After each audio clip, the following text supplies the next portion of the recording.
గోల్గోతా కొండకు ఆయన కొనిపోబడతా ఉన్నాడు. He's being taken out of the city of God. He's being taken out of the presence of God. దేవుని యొక్క సన్నిధి నుంచి, దేవుని యొక్క సన్నిధికి కానీ దేవునికి కానీ సంబంధించిన వాటన్నిటి నుంచి దూరంగా వెలుపలకు తీసుకొని పోబడతా ఉన్నాడు. ఎవరు తీసుకెళ్తా ఉన్నారు? దేవుని ప్రజలు కూడా కాదు, అన్యులు. వీళ్ళెవరు? భయంకరమైనటువంటి విగ్రహారాధనలో, భయంకరమైనటువంటి ఇమ్మొరాలిటీలో, భయంకరమైనటువంటి అపవిత్రతల్లో బ్రతికేటువంటి, నిత్యము వారి జీవన శైలిలో భాగంగా అపవిత్రత ఉన్నటువంటి రోమీయులు. వీరి చేతికి అప్పగించబడి, వీరి చేతిలో చంపబడ్డానికి, వీరి చేత శిక్ష విధింపబడ్డానికి, అది కూడా దూరముగా, దేవునికి సంబంధించిన వాటన్నిటికీ దూరముగా తీసుకెళ్ళబడతా ఉన్నాడు ఈయన. ఏం జరుగుతుంది ఈయన విషయంలో? ఏంటి ఇంత భయంకరమైనటువంటి సిచ్యువేషన్ ఇక్కడ మనం చూస్తున్నాం?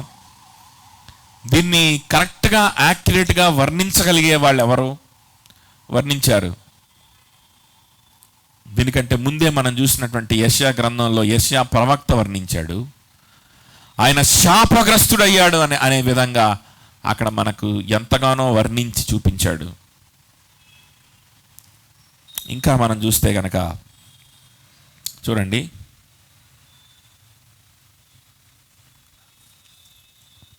గలతీయులకు రాసిన పత్రిక 3:13 నుంచి. గలతీ 3:13 నుంచి.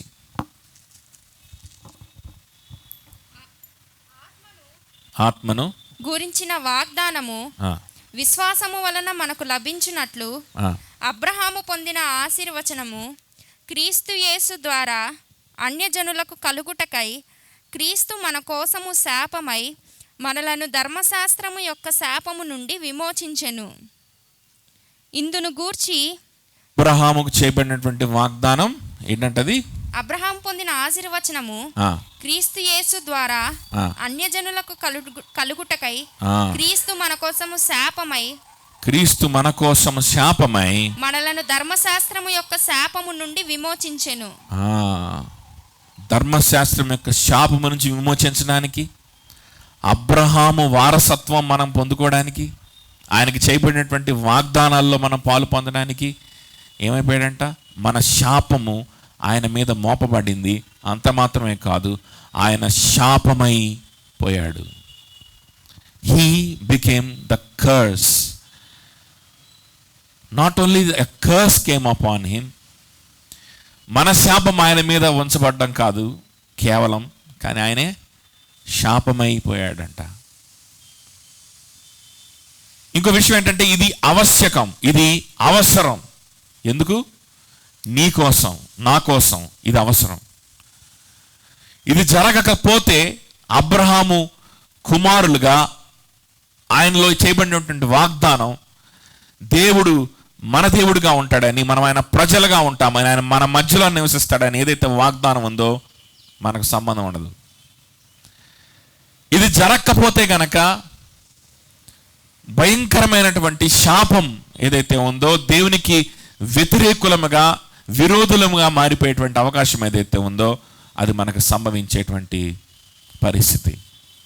కాబట్టి శాపము నుంచి మనల్ని విడుదల చేయడానికి, ఆ వాగ్దానంలోకి ప్రవేశపెట్టడానికి ఆయన రెండు విషయాలు ఇక్కడ జరుగుతున్నాయి. ఒకటి, మన శాపాన్ని ఆయన భరిస్తా ఉన్నాడు. ఇంకొకటి, ఆయన శాపమైపోతా ఉన్నాడు. He is becoming the incarnation of curse it self. శాపము యొక్క మూర్తిభావముగా ఆయన మారిపోయాడు. అంటే ఒక శాపానికి ప్రతిరూపంగా మారిపోయాడు. అసలు శిక్షలైనటువంటి శాపం అంటే ఏంటో తెలుసుకోవాలంటే యేసుక్రీస్తు సిలువను చూడాలి, అంతే. చరిత్రలో, ప్రపంచ చరిత్రలో శాపం అంటే ఏంటో తెలుసుకోవాలంటే యేసుక్రీస్తు సిలువను చూస్తే తెలుసు. మామూలుగా మనం శాపం అంటే ఏమనుకుంటాం? శాపం, కర్స్ అనేటువంటి ఒక మాటను మనం విన్నప్పుడు మన వెంటనే ఏం గుర్తొస్తూ ఉంటుంది? చేతబడి చేయడం, ఏదో మాంత్రికులు వచ్చి ఏదో మంత్రాలు వేయడం, ఎవరి మీద అయితే పగ సాధించాలనుకుంటారో వాడికి సంబంధించిన ఒక బొమ్మను తయారు చేసి దానికి సూదులు పెట్టి గుచ్చడం, మంత్రాలు జపించడం, ఒక హోమం వేయడం, కూర్చొని పిచ్చి పిచ్చి మంత్రాలు జపించడం, పుర్రెలు, ఎముకలు, ఇది గుర్తొస్తాయి కదా, దయ్యాలు, దురాత్మలు, పీడించబడ్డాలు. ఆ దురాత్మ వెళ్ళి చేతబడి చేస్తే ఈ శక్తి వెళ్ళి వాడిలోకి వెళ్ళి వాడిని విపరీతంగా వాడిని హింసిస్తూ ఉంటుంది. వాడు గిలగిలా కొట్టుకుంటుంటాడు, వాడికి మూర్ఛ వస్తూ ఉంటుంది, వాడు చచ్చిపోదాం అనిపిస్తూ ఉంటుంది, వాడిని వాడు డ్యామేజ్ చేసుకుంటూ ఉంటాడు. ఇలాంటి భయంకరమైనటువంటి పనులన్నీ జరుగుతూ ఉంటే భయంకరమైనటువంటి, చూడడానికి కూడా వికృతమైనటువంటి శాపం అంటే ఇదే మనకు గుర్తొచ్చేటువంటి విషయం. శాపము ఒకడి మీదకు వస్తేనే వాడు ఆ విధంగా మారిపోతే, అసలు శాపం అంటే ఏంటనే దానికి ఒక నిర్వచనంగా ఒక అతను మారిపోయాడంటే అతని పరిస్థితి ఏంటో అర్థం చేసుకోండి.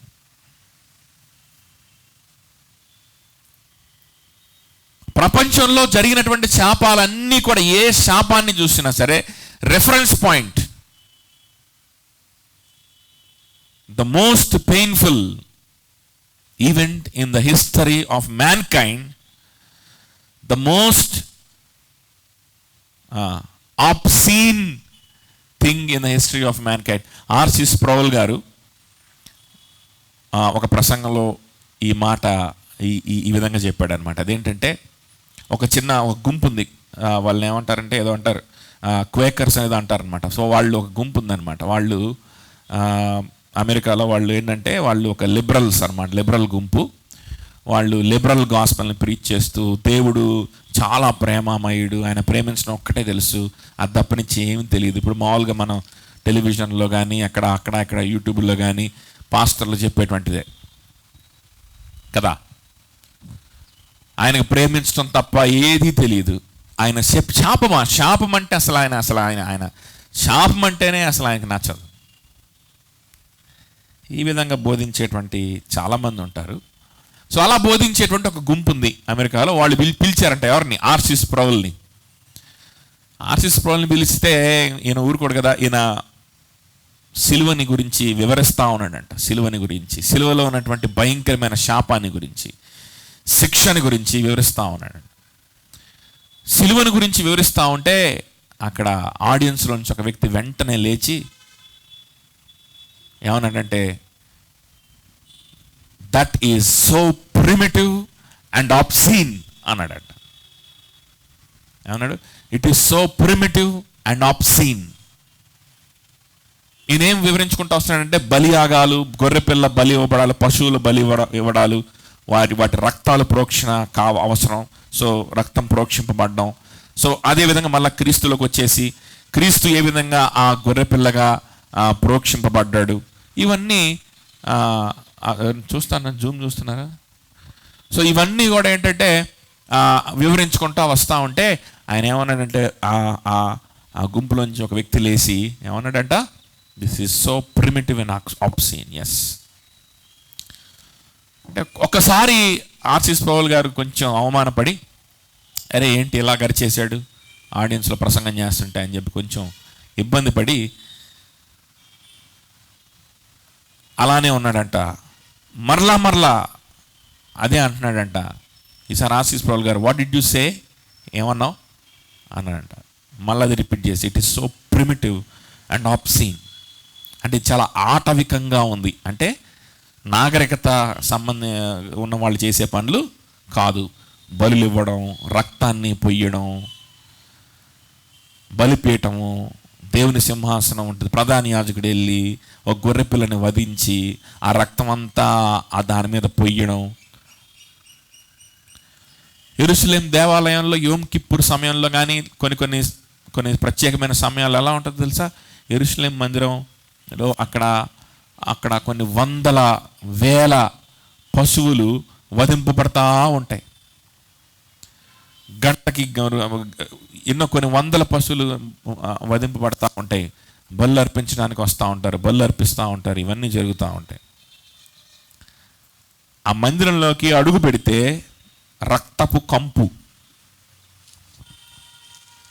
ఎప్పుడన్నా మటన్ షాపు, చికెన్ షాప్కి వెళ్ళారా? ఎట్లా ఉంటుంది స్మెల్? ఒకసారి ఆలోచన చేయండి.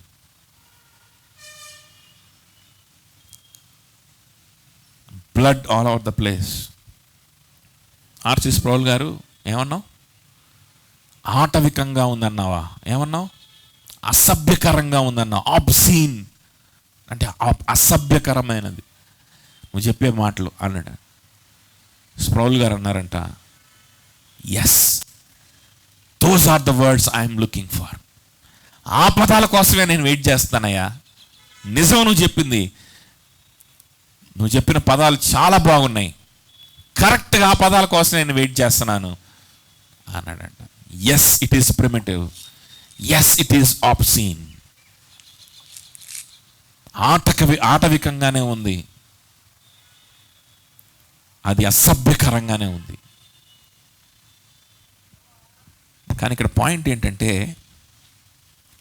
ఈ ప్రవచనం, ఈ శాపం, ఈ పరిస్థితి, ఈ గతి పట్టాల్సింది నీకు నాకు. ఈ దుస్థితి పట్టాల్సింది నీకు నాకు. ఎందుకు? నువ్వు నేను కష్టపడి డబ్బులు ఖర్చు పెట్టి, మన ఆరోగ్యాలని ఖర్చు పెట్టి, మన యొక్క సమయాన్ని ఖర్చు పెట్టి, మన శ్రమని ఖర్చు పెట్టి, అన్నీ ఖర్చు పెట్టి చేసి సంపాదించుకున్నటువంటి పాపాన్ని బట్టి, వీటన్నిటిని ఖర్చు పెట్టి పాపం చేసి సంపాదించుకున్నటువంటి శాపాన్ని బట్టి మన మీదకి రావాల్సినటువంటి గతిది. ఎస్, ఎంత దరిద్రమైన గతి రావాలో తెలుసా నీకు నాకు? ఆటవికమైనటువంటి పరిస్థితి నా జీవితంలో, నీ జీవితంలో జరగాలి. అది న్యాయంగా జరగాలి. అసభ్యకరమైనటువంటి పరిస్థితి నీ జీవితంలో, నా జీవితంలో జరగాలి. అది న్యాయమే. ఎందుకంటే ఆ పరిస్థితిని నేను, నువ్వు, మనము మన చేతులారా మనం సంపాదించుకున్నాం అన్న సంగతి మర్చిపోకూడదు. మనం కష్టపడి మన చేతులారా మన సంపాదనది. అదేంటి? ఎందుకు జరగాలి? ఇంత ఆటవికమైనటువంటి పరిస్థితి, ఇంత అసభ్యకరమైన పరిస్థితి ఎందుకు జరగాలి మనుషుల జీవితంలో? ఎలా చెప్తావు నువ్వు అనంటే, నువ్వు సంపాదించుకున్నది, నేను సంపాదించుకున్నది, కష్టపడి సంపాదించుకున్నది, అది శాపం. పాపం చేసి సంపాదించుకున్నాను. పాపం చేసి సంపాదించుకున్నాను. ఒకడు ఉంటాడు, వాడి భార్య ఇంకొకటితోటి వ్యభిచారం చేస్తూ ఉంటుంది. వన్ ఫైన్ మార్నింగ్ వాడికి తెలిసిపోద్ది, వీడిని పెళ్లి చేసుకొని ఉంటుంది, వీడితో మంచిగా ఉంటున్నట్టుగా నటిస్తూ ఉంటుంది. కానీ ఎన్నో రోజుల నుంచి ఇంకొక వ్యక్తితోటి వ్యభిచారము కొనసాగిస్తాం. వన్ ఫైన్ మార్నింగ్ భర్తకి ఈ వ్యక్తి గురించి, ఈ స్త్రీ గురించి అర్థమైపోద్ది, తెలిసిపోయింది, రెడ్ హ్యాండెడ్గా పట్టుబడింది. నెక్స్ట్ డే ప్లాన్ చేసి మంచి కత్తి తీసుకొని వచ్చుకొని ముహూర్తం చూసి గొంతు కోసి, అవసరమైతే ముక్కలు ముక్కలుగా చేసి, రక్తపు మడుగులో కనిపించినటువంటి భార్య శవం. హెడ్లైన్స్ ఎన్ని చూడలేదు ఇలాంటివి, ఎన్ని చూడలేదు ఇలాంటివి. నీకు తెలుసా, నేను లాస్ట్ ఇయర్ కరోనా డ్యూటీలో ఉన్నప్పుడు, అక్కడ ఈ టూనెట్ టెస్టింగ్ ల్యాబొరేటరీలో ఉన్నప్పుడు ఒక ఎస్ఐ, చాలామంది ఎస్ఐలు వస్తూ ఉంటారు, ఈ పోలీస్ కానిస్టేబుల్స్, ఎస్ఐలు వీళ్ళు వచ్చి కలుస్తూ ఉంటారు. వాళ్ళు సర్టిఫికేట్ కోసం వచ్చి, వాళ్ళకి ఇన్సూరెన్స్ కోసం డిపార్ట్మెంట్ సంతకం పెట్టుకుంటుంటారు. కొంతమంది ఏమో పోస్ట్ మార్టం చేయాలంటే ముందు కరోనా టెస్ట్ చేయాలి, ఇది శవానికి చేసి బంధువులకు అప్పగించాలి. లాస్ట్ ఇయర్, ఇప్పుడు అలాంటి రూల్స్ అన్ని ఎత్తేసారు. లాస్ట్ ఇయర్ అట్లా ఉండింది. సో టెస్ట్ చేసి కానీ ఎవరు, ఎక్స్పెషల్లీ క్రైమ్ జరిగింది అనుకోండి, అన్యాచురల్ డెత్, హాస్పిటల్ డెత్స్ అయ్యి కాకుండా అన్యాచురల్ డెత్ ఏదైనా జరిగింది, క్రైమ్ జరిగింది, సూసైడ్ లాంటివి జరిగింది, సో అలాంటి సమయంలో వాళ్ళని మార్చురీలో ఉంటుంది శవము, అది కరోనా టెస్ట్ చేసి కానీ తర్వాత పోస్ట్ మార్టం చేసి ఆటాప్సీ చేసి తర్వాత వాళ్ళు బంధువులకి అప్పచెప్తారు. ఒక ఎస్ఐ వచ్చి, అండి బాగా లేట్ అయిపోతుంది సార్ మీకు టెస్ట్, దయచేసి కొంచెం తొందరగా ఇవ్వండి సార్ అని బ్రతిమలాడుకుంటుంది. మా హైయర్ అఫీషియల్స్ మమ్మల్ని చంపేస్తున్నారు అని చెప్పి వచ్చి బ్రతిమలాడుకుంటుంది. అక్కడే నిలబడింది. చాలా టెస్టులు ఉన్నాయి, క్యూలో చాలా ఉన్నాయి చేయాల్సినవి, కొంచెం లేట్ అయింది, ఒక 2 రోజులు సార్. 2 రోజులు లేట్ అయిపోయింది, ఇప్పటికే లేట్గా ఇచ్చాం శాంపుల్, 2 రోజులు లేట్ అయిపోతుంది సార్ అని చెప్పి. ఏంటమ్మా ఏంటి అంతా మీకు ఇదేంటి, చాలామంది ఉన్నారు, ప్రెగ్నెంట్ లేడీస్ ఉన్నాయి, అవన్నీ ఉన్నాయి, వాళ్ళు కూడా అడుగుతున్నారు కదా అని అంటే, పోస్ట్ మార్టం చేయాలి, తొందరగా చేయాలి, తొందరగా చేయకపోతే బాడీ కుళ్ళిపోతుంది సార్. నేను నమ్మట్లేదేమో అని చెప్పి ఫోటో తీసుకొచ్చి చూపించింది నా కర్మగాలి. ఎలా ఉందో తెలుసా, మొహం అంతా ఘాట్లు, మొహం అంతా పచ్చడి అయిపోయింది, అన్ని కత్తి ఘాట్లో ఏవో మొత్తానికి బ్లేడ్ ఘాట్లో ఏవో ఉన్నాయి, మొహం నిండా పురుగులు ఉన్నాయి, మొహం కనిపించట్లా, మొహం ఏమి కనిపించట్లా. భయంకరమైనటువంటి పరిస్థితి. ఎస్, మర్డర్ జరిగింది. ఏదో అక్రమ సంబంధమో లేకపోతే ఇంకోటో, గొడవలో, కొట్లాట్లో, శరీరాశ బట్టి, నేత్రాశని బట్టి, జీవపు డంబాన్ని బట్టి ఎవడనో చంపేశాడు. లేకపోతే సూసైడ్ చేసుకుంటాడు. కోరిక తీరలేదని, అనుకున్నవి జరగలేదని, నేను అనుకున్నట్టుగా బ్రతకలేకపోతున్నానని, నా ప్రణాళికల ప్రకారం నా ఇష్టం వచ్చినట్టుగా నేను ఉండలేకపోతున్నానని కసితోటి, కోపంతో, ఎవరి మీద కోపం తెచ్చుకోవాలో తెలియక, నేను ముందే చెప్పాను కదా, ఒక వ్యక్తి మరణించే వ్యక్తి, సూసైడ్ చేసుకునేవాడు, they commit suicide not because they hate themselves but because they love themselves. వాడిని వాడు ఉపేక్షించుకొని, వాడిని వాడు ద్వేషించుకున్న వాడు ఎవ్వడు ఎప్పుడు కూడా సూసైడ్ చేసుకోడు.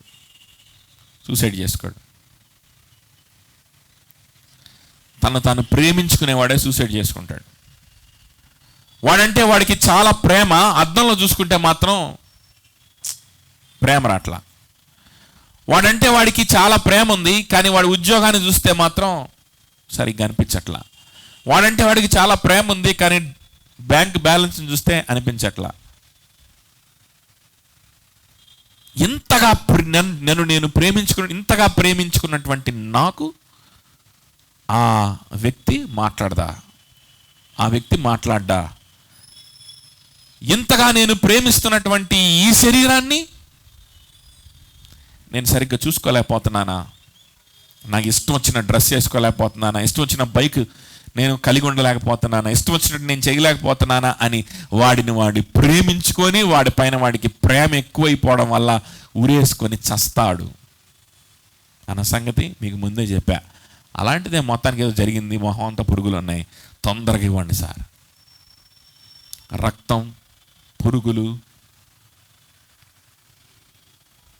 పాపము చేత కొని తెచ్చుకున్నటువంటిది కాదా? ఈ ప్రూఫ్స్ చాలవా మనకి అర్థం అవడానికి? మన పాపాన్ని బట్టి కొని తెచ్చుకున్నటువంటి శాపం కాదా? మన చేతులారా చేసుకున్నటువంటి శాపం కాదా? ఈ పొల్యూషన్ కావచ్చు, రకరకాల రోగాలు కావచ్చు, ఇవన్నీ కూడా ఆది కాండంలో కూడా పాపం ఎప్పుడైతే ప్రవేశించిందో లోకంలోకి, శాపం ప్రవేశించింది.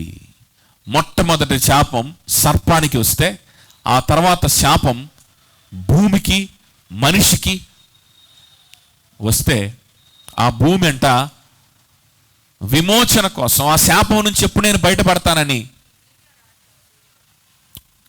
ఆడియో వస్తుందా?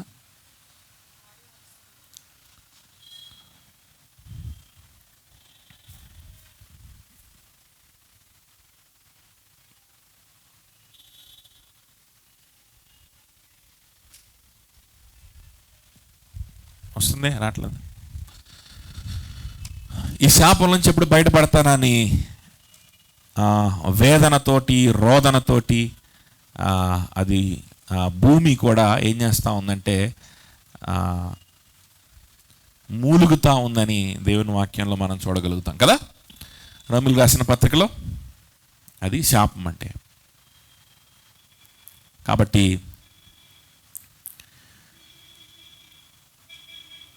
ఆశీస్ ప్రౌల్ గారు మాట్లాడుతున్నటువంటి ఆ వ్యక్తి చెప్పినటువంటి ఆ మాటల్ని బట్టి yes that is exactly the words I'm looking for అన్నాడంట ఆశీస్ ప్రౌల్.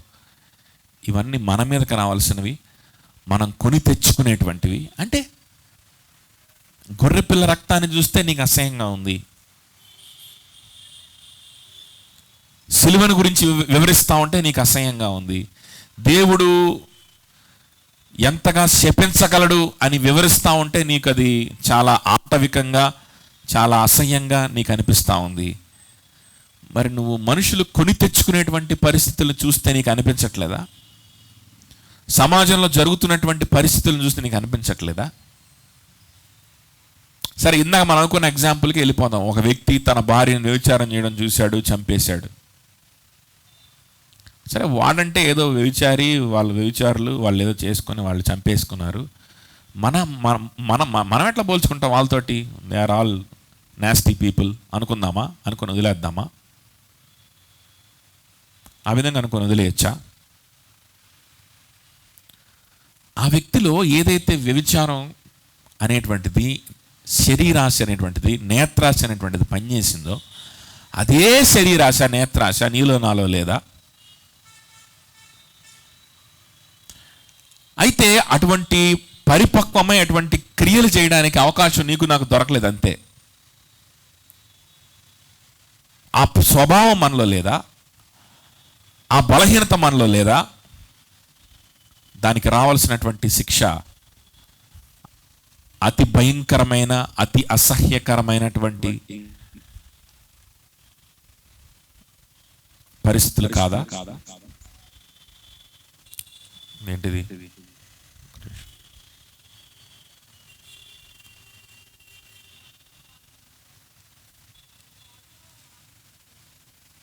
ఏంటి?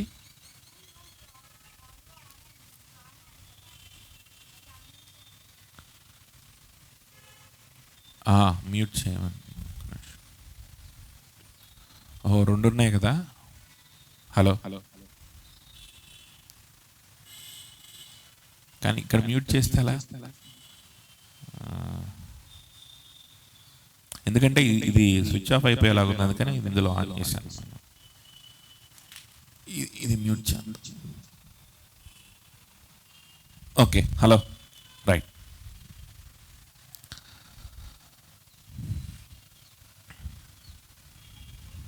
ఓకే, చూడండి, ఆ శాపానికి మనం అర్హులం కాదా? ఆ భయంకరమైన పరిస్థితికి అర్హులమే. కానీ అది నీ మీదకి, నా మీదకి బదులుగా రావడానికి బదులుగా గొర్రెపిల్ల మీదకి వస్తుంది. నీ మీదకి నా మీదకి రావడానికి బదులుగా ఈ భయంకరమైన రక్తపు మడుగు, ఈ భయంకరమైనటువంటి శాపము ఎవరి మీదకి వస్తుంది? గొర్రెపిల్ల మీదకి వస్తుంది. ఆ గొర్రెపిల్ల ఎవరికైతే సాదృశ్యమో ఆ యేసు క్రీస్తు మీదకి వచ్చింది. దేవుని కుమారుడు, అద్వితీయ కుమారుడైన వాని మీదకి వచ్చింది. అది జరిగింది ఇక్కడ. అందుకనే he became a curse for us అన్నాడు పౌలు గలతీయులకు రాస్తూ. మన శాపం ఆయన మీద మోపబడింది. మన శాపం మాత్రమే కాదు, he became a curse for us. శాపం అంటే ఏంటి అని నిర్వచించాలి అనంటే, వర్ణించాలి అనంటే దానికి ఒక డెఫినిషన్గా మారిపోయాడంట. ఎవరు? మన ప్రభు అయిన యేసుక్రీస్తు. సృష్టికర్త అయినటువంటి వాడు, సమస్తము సృష్టించి నిర్వహిస్తున్నటువంటి వాడు, అద్వితీయ దేవుని కుమారుడైనటువంటి వాడు. చూడండి, ఆ తర్వాత ఏం జరిగింది? కురేనీయుడైనటువంటి సీమోను అను ఒకడు పల్లెటూరు నుంచి వస్తూ ఉన్నాడు. ఆ మార్గంలో వస్తూ ఉన్నాడు. ఆ సీమోనును సిలువ మోయిటకు అతనిని బలవంతము చేసిరి. సిలువను మోయిటకు ఆయన ఏం చేశారంట? బలవంతం చేసిరి. సిలువ అంటే అది మనకి మామూలుగా సినిమాలో చూపించినట్లు మరీ పెద్ద సిలువేం కాదు, ఒక మనిషి మోయగలిగే సిలువే.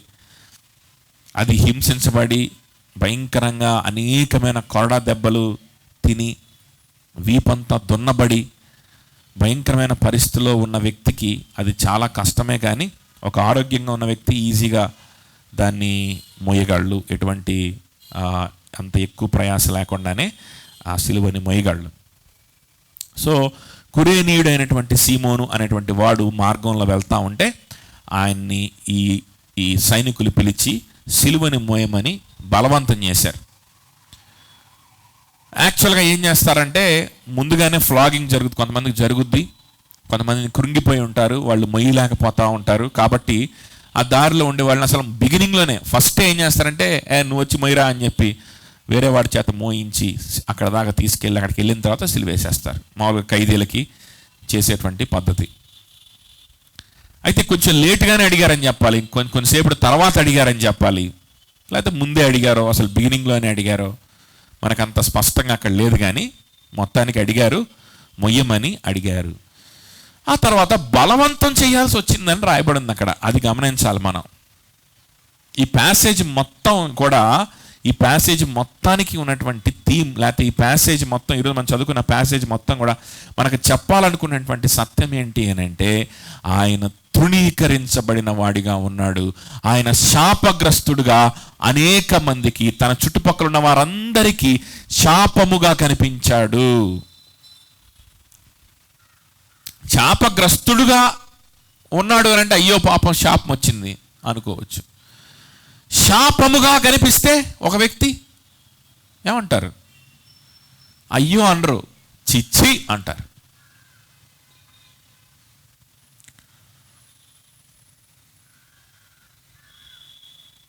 ఒక వ్యక్తి నేను భయంకరమైనటువంటి వాసన కొట్టేటువంటి ఒక క్రైమ్ సీన్కి నేను వెళ్ళేసి వచ్చాను, మనుషులు చచ్చిపోయి ఉన్నారు, రక్తపు మడుగు, కంపు, అయ్యో నీకు అలాంటి దుస్థితి వచ్చిందా? అక్కడే ఉన్నావా? ఎంతసేపు ఉన్నావు? భోజనం చేసావా? నీళ్లు తాగుతావా అని అడుగుతాం. కానీ ఆ సిచ్యువేషన్ని చూసేమంటాం? ఆ పరిస్థితిని చూసేమంటాం? ఆ సీన్ దగ్గరికి వెళ్ళి మనం ఏమంటాం? చూసి దాన్ని, ఆ పరిస్థితిని, ఆ ప్రాంతాన్ని, ఆ పరిగణాలని, ఆ ప్రాంగణాన్ని మనం చూసి ఏమంటాం? అయ్యో అని రాదు వెంటనే. ఏమొస్తుంది ఫస్ట్? వాంతి వస్తుంది కదా. శాపము మీదకొస్తే జాలి పడ్డానికి అవకాశం ఉందేమో, కానీ శాపమైపోతే జాలి పడ్డానికి అవకాశం కూడా లేదు. అసహించుకోవడం తప్ప. కురేనీయుడైనటువంటి సీమోనును బలవంత పెట్టారంట. ఇది యూజువల్గా జరిగేటువంటి పద్ధతి. మనం రోమన్ హిస్టరీ కనుక చూసుకుంటే ఇది యూజువల్గా జరిగేటువంటి పద్ధతి. కల్చరల్ కాంటెక్స్ట్ మనం గమనిస్తే ఇది యూజువల్గా జరుగుతూ ఉంటుంది. సిలువ వేయబడ్డానికి ఎవరన్నా తీసుకెళ్తా ఉన్నప్పుడు వెంటనే ఒకరిని పిలుస్తారు, హెల్ప్ చేయమంటారు, వాడు అక్కడ దాకా తీసుకెళ్తాడు, వాడిని సిలువ వేస్తారు. ఇది యూజువల్గా జరుగుతుంది. ర్యాండమ్గా అడుగుతారు, ఎవరిని రమ్మంటే వాడు వచ్చేసేయాల. ర్యాండమ్గా అడుగుతారు వీళ్ళు సైనికులు. ఓకే, ప్రభువారు ఒక చోట ఎవడైనా వచ్చి 1 మైలు నడవమంటే వాడితో 2 మైళ్ళు నడవము అంటాడు కదా. అది దేని గురించి అన్నాడు తెలుసా? ఊరికే మాట్లాడుకుంటా, పిచ్చాపాటి మాట్లాడుకుంటా, సొల్లేసుకుంటా 1 మైలు రమ్మంటే ఎందుకు 2 మైళ్ళు మాట్లాడుకున్నాం అని చెప్పి వెళ్ళమని కాదు. రోమా అధికారులు, రోమా సైనికులు ఒక ఊరిలో నుంచి ఇంకొక ఊరికి వచ్చినప్పుడు, లేకపోతే వాళ్ళు ప్రయాణాలు చేసేటప్పుడు వాళ్ళ ఉద్యోగరీత్యా ఆ మార్గ మధ్యంలో ఎవడు కనిపిస్తే వాడిని, రేయ్ రారా, నువ్వు ఎంత అర్జెంట్ వర్క్ మీద నువ్వు వెళ్తున్నా వాడికి అనవసరం. నువ్వు ఎంత ఇంపార్టెంట్ వర్క్ మీద వెళ్తున్నా వాడికి అనవసరం. నీకెంత నష్టం వచ్చినా వాడికి అనవసరం. వాడు రోమిడు కాకపోతే చాలు. రారా నువ్వు ఇటు రారా అంటాడు, వెంటనే వచ్చేయాలి. 1 మైలు, ఇదిగో నా బ్యాగులు ఇవన్నీ మొయ్యి నాతో పాటు రా అని చెప్పి వాడితో మోపిస్తాడు. 1 మైలు దూరం వెళ్తాడు. అయ్యా నేను తొందరగా వెళ్ళాలయ్యా అని అంటే, సరే పో అని చెప్పి వాడిని పంపించేసి ఇంకొకరిని పిలుస్తాడు. ఆ విధంగా ప్రయాణం చేస్తా. సో 1 మైలు దూరం నడవమంటే 2 మైళ్ళు ఆ వ్యక్తిని అసహించుకోకుండా, ఆ వ్యక్తి చేస్తున్నటువంటి దౌర్జన్యాన్ని బట్టి ఆ వ్యక్తిని దూషించకుండా నువ్వు నడవగలిగేటువంటి ప్రేమ నీకు ఉండాలని దేవుడు ఆ విధంగా అక్కడ చెప్తాడు. సో అలానే ఇక్కడ కూడా ఏంటంటే ఎవరిని పడితే వాళ్ళని రమ్మంటారు, సిలువను మొయ్యమంటారు, అక్కడ దాకా మోపిస్తారు. కురేనీయుడైనటువంటి మొయ్యమనంగానే మోస్తారు. జనరల్గా ఎవరు కూడా ప్రతిఘటించరు, నేను మొయ్యనని చెప్పి అనరు. కానీ చూడు, రోమా సైనికుడిని కూడా ఎదిరించి నేను మొయ్యను అంటున్నాడు. ఆయన్ని బలవంతం పెట్టాల్సి వచ్చింది అని అంటే, బహుశా యేసు ప్రభు వారి స్వరూపాన్ని చూసి ఆయన భయపడిపోయాడేమో కురేనీయుడైన Simon. Maybe he's terrified by looking at the appearance of Christ. ముళ్ళ కిరీటము ఆయన తల మీద ఒత్తి ఆయన ముఖమంతా రక్తసిక్తం అయిపోయి, ఆయన కన్ను, ఆయన ముఖము, ఆయన ఎక్స్ప్రెషన్స్ కూడా పెట్టలేని పరిస్థితుల్లో, భయంకరమైనటువంటి పరిస్థితుల్లో ఆయన ముఖాన్ని దున్నబడినటువంటి చర్మం, ఒక్క ముక్క కూడా చర్మం కూడా లేకుండా కంప్లీట్గా మాంసం మాత్రమే బయటికి కనిపిస్తున్నటువంటి ఆయన వీపుని చూచినటువంటి ఆ కురేనీయుడైనటువంటి సీమోను భయపడిపోయాడేమో, వాంతి వచ్చిందేమో. మనుషులు చాలామంది వాంతి చేసుకున్నారు యేసుక్రీస్తుని చూచి అని యెషయా ప్రవక్త రాసింది. మనం ముందు కింద చదువుకున్నదే. నాటుగా చెప్పాలంటే అది శాపం, భయంకరమైన శాపం. నువ్వు నేను శ్రమ పడి మరి సంపాదించి పెట్టినటువంటి శాపం, పాపం చేసి సంపాదించుకున్నటువంటి శాపం, పాపానికి జీతం భయంకరమైనటువంటి దేవుని దగ్గర నుండి ఆత్మీయ మరణం, శారీరకమైన మరణం, నాశనం, దేవుని ఉగ్రత, దేవుని యొక్క ఎడబాటు, ఈ శాపానికి గురైనటువంటి యేసయ్యను చూచి కురేనీయుడైన సీమోనుకు నువ్వు బలవంత పెట్టాల్సి వచ్చిందంట. ఏం చేయాల్సి వచ్చింది? బలవంత పెట్టాల్సి వచ్చింది. ఆ తర్వాత ఏం జరిగిందో చూడండి. అంతటా బోళము కలిపిన ద్రాక్షరసం ఆయనకి ఇచ్చారు, కానీ ఆయన దాన్ని పుచ్చుకొనలేదు. ద్రాక్షరసం కొంతమంది తీసుకొని వచ్చారు, వాళ్ళు మరి ఎవరో తెలియదు. కానీ కొంతమంది కామెంటేటర్స్ ఏమంటారు అని అంటే, యేసుక్రీస్తుని వెంబడించిన కొంతమంది స్త్రీలు ఉన్నారు. వారు నిత్యము యేసుక్రీస్తు ఏమి తింటా ఉన్నాడు, తాగుతున్నాడు, ఆయన శిష్యులు ఏం చేస్తున్నారు, వాళ్ళకి ఆహారం తీసుకొచ్చి ఇవ్వడం, ఈ పనిలో నిమగ్నమై ఉండేటువంటి కొంతమంది స్త్రీలు ఉన్నారని మనకు చరిత్ర చెప్తుంది, దేవుని వాక్యం చెప్తుంది. ఆ స్త్రీలలో కొంతమంది వచ్చి ఆయనకు ద్రాక్ష రసమని ఇచ్చారు. అది త్రాగితే కొంత ఆ వేదనని, ఆ బాధని మర్చిపోతాడేమో, కొంచెం ఉపశమనం కలుగుద్దేమో, ఒక పెయిన్ కిల్లర్ లాగా పనిచేస్తుందేమో అనేటువంటి ఉద్దేశంతో అది తీసుకొని వచ్చి ఇచ్చినప్పుడు ఆయన దానిని ఏం చేయలేదు, స్వీకరించలేదు. ఎందుకు ఇంత అవమానంలో, ఈ అవమానానికి తోడు వేదన, ఈ వేదనకు తోడు భయంకరమైనటువంటి నొప్పి, ఇదన్నిటినీ భరించడానికి ఆయన ఎందుకు చూస్ చేసుకున్నాడు? Why did he choose to bear and not to be relieved at all? ఏ మాత్రం కూడా రిలీఫ్ పొందడానికి ఇష్టపడకుండా వాటన్నిటినీ కూడా భరించడానికి మాత్రమే ఎందుకు ఇష్టపడుతున్నాడు? ఎందుకు అలా జరుగుతుంది అక్కడ? అంత మాత్రమే కాదు, ఇంకా చూడండి, వారు ఆయన సిలువ వేశారు, ఆయన వస్త్రమును బాగించుకున్నారు. ఆయన సిలువ వేసినప్పుడు పగలు 9 గంటలు ఆయన. దీని గురించి తర్వాత నెక్స్ట్ వీక్ మళ్ళా మనం చూద్దాం. కుడివైపున ఒకని, ఎడవైపున ఒకని 2 బందిపోటు దొంగలను ఆయనతో కూడా సిలువ వేసిరి. అప్పుడు మార్గమున వెలుచున్న వారు తమ తలలూచుచు, ఆహా, దేవాలయమును పడగొట్టి 3 దినముల్లో కట్టువాడా, శిలువ మీద నుండి దిగి నేను నీవే రక్షించుకోమని చెప్పి ఆయనను దూషించిరి.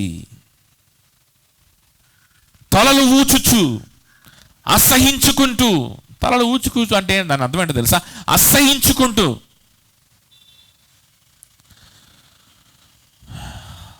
ఒక వ్యక్తి విన్నాడేమో, ఇలా యేసు ప్రభు అనే ఆయన్ని సిలువ వేస్తున్నారు. ఆ యేసు ప్రభువా, ఆ యేసు ప్రభు ఏదో దేవుని కుమారునని చెప్పుకున్నాడు, రక్షణకు మార్గాన్ని చెప్పుకున్నాడు, పాప క్షమాపణ గురించి సువార్తను ప్రకటించాడు. అదిగో తన ముందున్నటువంటి ఆ యోహాన్ లాగా ఈయన కూడా పాప క్షమాపణ గురించి, మారు మనసు గురించి సువార్తను బోధించుకుంటా వచ్చాడు. కాకపోతే నేనే మార్గమునని చెప్పుకుంటా వచ్చాడే ఆ యేసు ప్రభా. అవునండి, ఆ యేసు ప్రభుని సిలువ వేస్తున్నారంట. అవునా? అయ్యయ్యో, సరే, ఆయన అట్లా చెప్పుండకూడదు. దేవుని కుమారుని ఎట్లాగవుతాడు? దేవుని కుమారుడు అంటే పెద్ద సైన్యంతో రావాలి, కానీ ఈయన దేవుని కుమారుని చెప్పుకుంటే ఎట్లాగా? ఇట్లా ఈ విధంగా వచ్చి, అయ్యయ్యో, అనవసరంగా పిచ్చి మాటలు మాట్లాడాడే, అనవసరంగా ప్రాణం పోతుందన్నమాట. అయ్యో పాపం, అనవసరంగా మాట్లాడి అనవసరమైన పొరపాటు చేశాడు అని అనుకొని, సరే చూసొద్దాం అని ఇంట్లోంచి బయలుదేరాడు. ఇంట్లోంచి బయలుదేరి గోల్గోతా కొండకెళ్ళి సిలువని చూడగానే అయ్యో పాపం అనే మాటలు రావట్లా. సిలువలో వేదన పడుతున్నటువంటి యేసుక్రీస్తుని చూడగానే ఇప్పుడు దాకా అయ్యో అనవసరంగా జరుగుతుంది అనే మాటలు రావట్లా. వెంటనే మాటలు మారిపోతున్నాయి. ఏమన్నాడు తెలుసా? ఛీ, ఇంత నీచమైనటువంటి మరణమా, ఇంత నీచమైనటువంటి శాపం ఈయన మీదకి వచ్చిందంటే ఈయన నిజంగా పాపం చేసి ఉంటాడు. ఈయన నిజంగానే దైవ దూషకుడు అయి ఉంటాడు. నేను యెరూషలేము మందిరాన్ని పడగొడతాను, 3 రోజులు తిరిగి నిర్మిస్తానని ఆయన అనలేదు. అది ఉపమాన రీతిగా తన శిష్యులకు అర్థమయ్యే విధంగా ఆయన చెప్పినటువంటి మాట. అది తన శరీరాన్ని గురించి, తన మరణాన్ని గురించి చెప్పుకున్నటువంటి మాట. అది తన అర్థం అవ్వాల్సిన వాళ్ళందరికీ అర్థమైంది. కానీ కొంతమందికి అర్థం కానప్పుడు అడిగి తెలుసుకోవాలి. యెరూషలేము ఈ మందిరాన్ని నేను పడగొడతానని స్పెసిఫిక్గా చెప్పలేదు. పడగొట్టుము, దాన్ని నేను తిరిగి లేపుతానన్నాడు. ఆయన అననటువంటి మాట కూడా అనుంటాడు. లేకపోతే ఇంత శాపం ఎక్కడి నుంచి వస్తుంది? శాపం అంటే ఇదిగో ఇట్లా ఉంటుంది. శాపం అంటే భయంకరమైన శాపం. ఏదో చేసుంటాడు, లేకపోతే ఇంత భయంకరంగా చేస్తాడు ఒక మనిషి. ఈ విధంగా డైలాగులు మారిపోయినాయి ఆయన్ని చూసిన వెంటనే. అందుకే పౌలు అంటున్నాడు, ఇది నీ కోసం, అబ్రహాముతో చేయబడిన వాగ్దానముకి నువ్వు నేను వారసుడు అవ్వడానికి. ధర్మశాస్త్ర సంబంధమైనటువంటి శాపము, నా మీదకి రావాల్సిన శాపము, నా పాపానికి రావాల్సిన శాపాన్ని సిలువలో ఆయన భరిస్తా ఉన్నప్పుడు ఆ శాపం ఎంత నీచంగా ఉందో తెలుసా? Yes, it is primitive and obscene. Yes, that curse which is the wages of your sin and my sin. నీ పాపానికి, నా పాపానికి జీతమైనటువంటి శాపము ఆటవికమైనదే, అది అసహ్యకరమైనదే, అసభ్యకరమైనదే. అది నీ మీదకి రాలేదు ఆ రోజు, నా మీదకి రాలేదు ఈరోజు. ఎందుకంటే అది నాన్న యేసుక్రీస్తు శాపమైపోయాడు. ఆయన చూసిన ప్రతి ఒక్కరికి శాపాన్ని అనుభవిస్తున్నటువంటి ఒక వేదన పడుతున్నటువంటి మనిషి కూడా కనపడట్లేదు, కానీ శాపమే కనిపిస్తుంది. శాపమే కనిపిస్తుంది. నీ పాపం, నా పాపం ఎలాంటిదో తెలుసా? మనం అనుకుంటాం ఏదో నా బలహీనతను బట్టి నేను ఇట్లా చేస్తున్నాను, ఏదో తప్పక ఇట్లా చేస్తున్నాను, ఏదో నాకున్న బలహీనతను బట్టి పాపంలో ఉన్నాను, ఏదో నా బలహీనతను బట్టి ఇది పలానా వ్యభిచార తలంపులు వస్తున్నాయి. ఏం చేద్దాం? నా బలహీనత. శరీర ఆలోచనలు వస్తున్నాయి, నా బలహీనత, నా పరిస్థితి అట్లా ఉంది. జీవపు డంబం వస్తుంది, లోకానికి కన్ఫామ్ అయిపోతున్నావు. నువ్వు అనుకుంటావు, నేను అనుకుంటాను, నా బలహీనత అండి, నా పరిస్థితి అట్లా ఉందండి, ఏం చేయను.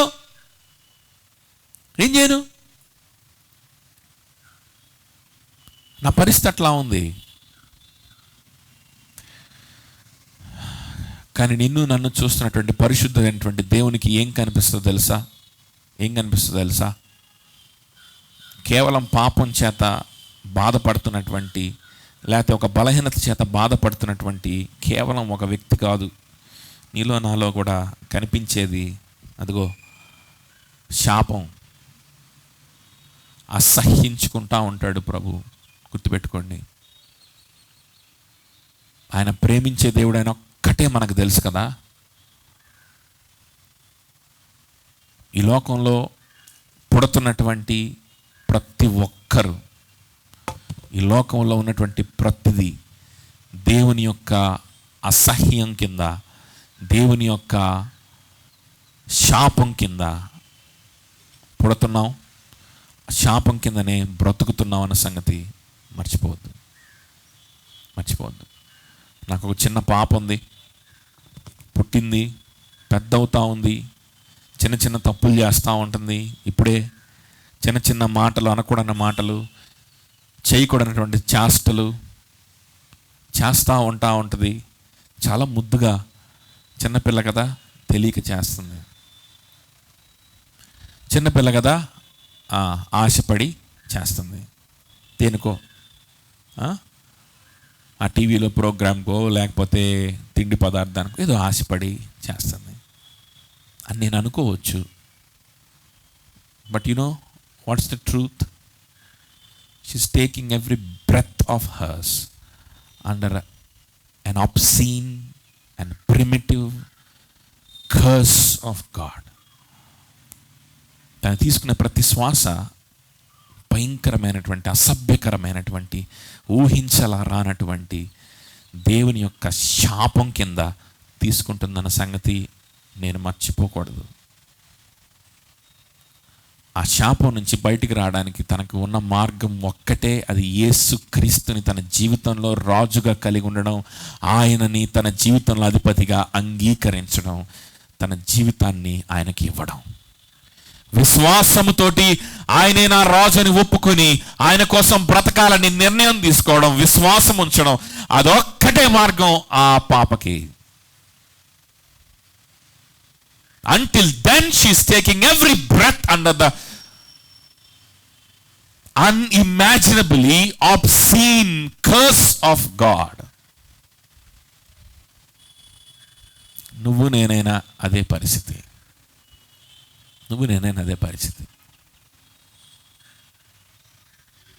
మనల్ని చూచి, మనలో ఉన్నటువంటి పాపాన్ని చూచి ఆయన అసహ్యించుకునే దేవుడు అన్న సంగతి ఏం మాత్రం కూడా ఒక్క క్షణం కూడా మర్చిపోవద్దు. ఆర్సి స్ప్రౌల్ గారు ఫేవరెట్ మాట, కొంత కాంట్రవర్సీని కూడా అప్పుడప్పుడు కొంతమందిలో క్రియేట్ చేస్తూ ఉంటుంది. అదేంటో తెలుసా? God's love is not unconditional. దేవుని ప్రేమ షరతు లేనిది కాదు. God's love is not unconditional. God's love, of course, he still loves when he cannot love. He can still give the sunshine, he can still give the rain, he can still give the oxygen to the ones who he hates. He can love the ones whom he hates. This is something which only God can do. దేవుడు మాత్రమే చేయగలిగినటువంటి విషయం ఇది. తన ఉగ్రతకి, తన యొక్క ద్వేషానికి పాత్రైన వారిని కూడా ప్రేమించడం ఆయన ఒక్కడే చేయగలడు, మనం చేయలేం. అది చేస్తాడు, కానీ ఆయన దృష్టిలో నీతిమంతులుగా మారాలన్నా, ఆయన స్నేహాన్ని మనము సొంతం చేసుకోవాలన్నా, ఆయన రాజ్య వారసత్వాన్ని మనం సొంతం చేసుకోవాలన్నా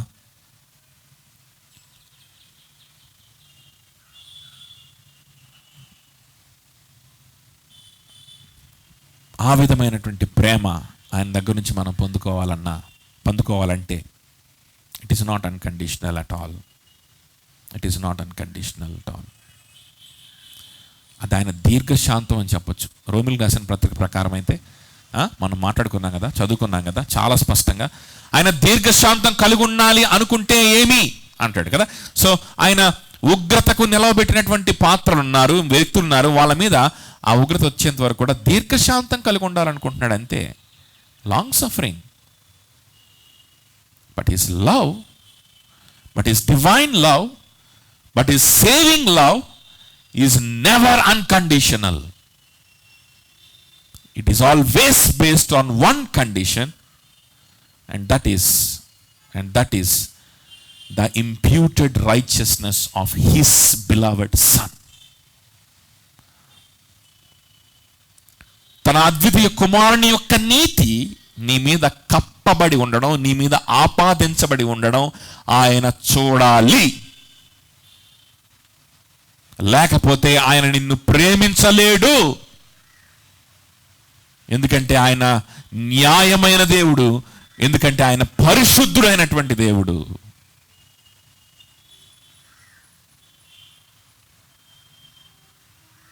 and for that same reason, దానికోసమే నిన్ను ప్రేమించడానికి, నీ రాజ్యాన్ని, తన రాజ్యాన్ని నీతో పంచుకునేంతగా నిన్ను ప్రేమించడానికి ఆయన ముందే నిర్ణయించుకుని, భూమి పునాది వేయక మునిపే నిర్ణయించుకొని నీ యొద్దకు తన సువార్తని తీసుకొచ్చి, తన కుమారుని గురించిన సిలువని గురించిన సువార్తని తీసుకొని వచ్చి, ఇదిగో నీ శాపం ఎంత ఘోరమైనది, ఇంత ఘోరమైనటువంటి శాపం కింద నువ్వు ఉండాల్సిన వాడు అని నీకు తెలియజేసి, నీలో విశ్వాసం కలిగించి, పశ్చాత్తాపం కలిగించి, తనల్ని ఒప్పుకునేలాగా చేసి, రాజుగా కలిగి ఉండేలాగా చేసి, నిన్ను పూర్తిగా ప్రేమించడానికి ఆయన ప్రణాళిక అయితే కలిగి ఉన్నాడు. ఇది వాస్తవం, ఇది వాస్తవం. కానీ it is always through the imputed righteousness of his son. It is always through the imputed righteousness of his son. అందుకనే దేవుని ప్రేమ ఈ విధంగా వెల్లడయ్యను. ఇంకనూ మనం పాపులుగా ఉండగానే, ఇంకనూ మనం భక్తిహీనతలో ఉండగానే దేవుని ప్రేమ వెల్లడి చెయ్యబడింది. వెల్లడి చెయ్యబడింది. ఎలా? ఆ ద్వేషమంతా తన అద్వితీయ కుమారుని మీద కుమ్మరించడం ద్వారా, సిలువలో యేసుక్రీస్తు మరణించడం ద్వారా, యేసుక్రీస్తు నీతి తన ప్రజల మీద ఆపాదించడం ద్వారా. This is how God loves. There is a channel, there is a proper way in which he loves. He doesn't just love just like that. అలా ప్రేమించేది ప్రేమే కాదు, అది ప్రేమే కాదు. అది ఏదో ఉంటుంది దానికి, అందం చూసో ఆకర్షణ బట్టో జరుగుతూ ఉంటాయి అట్లాంటి ప్రేమలు, అట్లాంటి సంబంధాలు. నిజంగా గొప్ప ప్రేమ ఏంటో తెలుసా? నిజంగా గొప్ప ప్రేమ ఏంటంటే ఒక కండిషన్ని పెట్టే ప్రేమే నిజమైన ప్రేమ. ఆ కండిషన్ ఏమై ఉండాలో తెలుసా? ఆ కండిషన్ ఏమై ఉండాలి అని అంటే, తన సొంత కుమారుని యొక్క, తనతో సమానమైన దైవత్వం కలిగినటువంటి, పరిశుద్ధత కలిగినటువంటి తన సొంత కుమారునిలో మీద ఉన్నటువంటి నీతి నీ మీద, ఆ వ్యక్తి మీద ఆపాదించి కప్పి, ఆ నీతిని చూచి ఆ వ్యక్తిని ప్రేమించడం. ఇది వండర్ఫుల్ కండిషన్. ఈ కండిషన్లో ఉన్నటువంటి గొప్పతనం ఏంటో తెలుసా? ఆ కుమారుని యొక్క, పరిశుద్ధులైన కుమారుని యొక్క, నీతిమంతులైన కుమారుని యొక్క నీతి ఈ వ్యక్తి మీద ఆపాదించాలి అని అంటే, ఆ ఊరకనే కాదు ఆపాదించింది, ఈ వ్యక్తిలో ఉన్నటువంటి నీచమైన పాపాన్ని, జబ్బుని, ఈ వ్యక్తికి రావాల్సినటువంటి శాపానంతా తన కుమారుని మీద ఆపాదించి, తన కుమారుని నలుగగొట్టి, తన కుమారుణ్ణి శాపగ్రస్తుని చేసి, ఆ కుమారుని నీతి తీసి వీడి మీద వేసి, ఈ నీతి నీ మీద కనిపిస్తే నా ప్రేమ నీ సొంతం, నా రాజ్యం నీ సొంతం అనే కండిషన్ పెడుతుంటే ఇంతకంటే గొప్ప ప్రేమ ఇంకేమైనా ఉంటుందా? ఇంతకంటే గొప్ప ప్రేమ ఉంటుందా?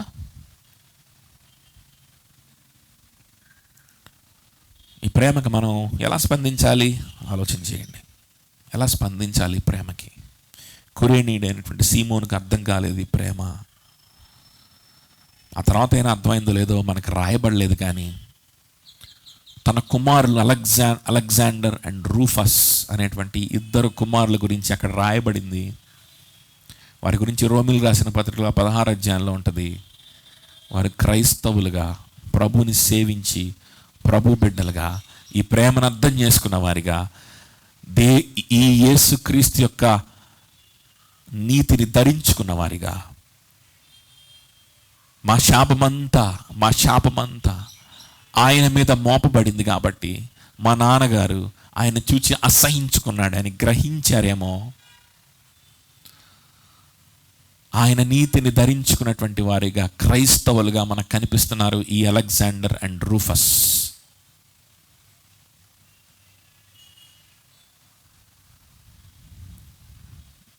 They responded to this love.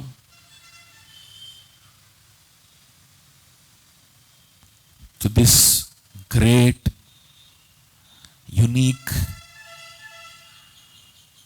conditional love.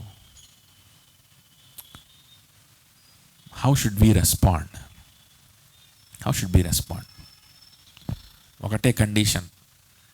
అయ్యో, దేవుని ప్రేమ కూడా కండిషన్ ఉందా? ఉంది. కానీ ఆ కండిషన్ని పెట్టడానికి ఆయన చెల్లించినటువంటి వెల ఏంటో తెలుసా? ఆయన సొంత కుమారుణ్ణి నలుగా కొట్టడం. ఆ కండిషన్ని పెట్టడం వల్ల ఆయనకు ఒరిగింది ఏం లేదు, ఆయనకు నష్టం జరిగింది.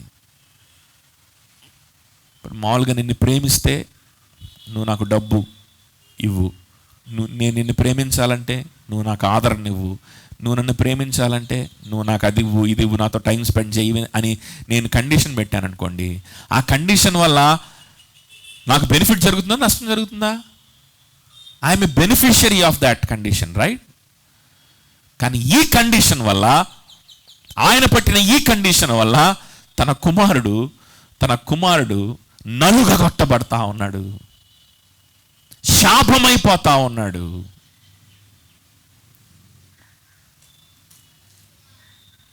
It is conditional, but that condition itself shows the everlasting and unfathomable love of God. ప్రార్థన చేసుకుందాం.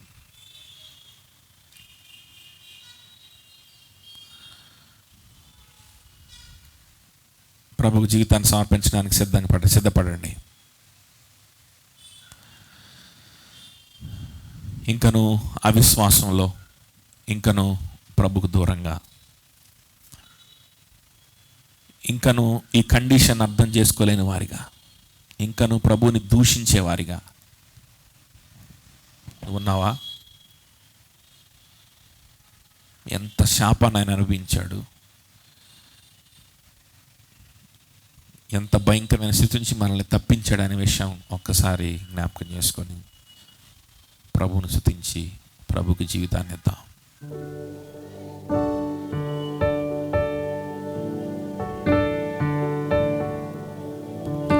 లోకముకై లేచినప్పుడు జీవించని కానీ కొరకే జీవింతును, లోకముకై జీవించని కానీ కొరకే జీవింతును, నీనర్పింతును దియ ఈ కృతిన జీవితము నీకర్పింపన్ నేవేను దియ ఈ కృతి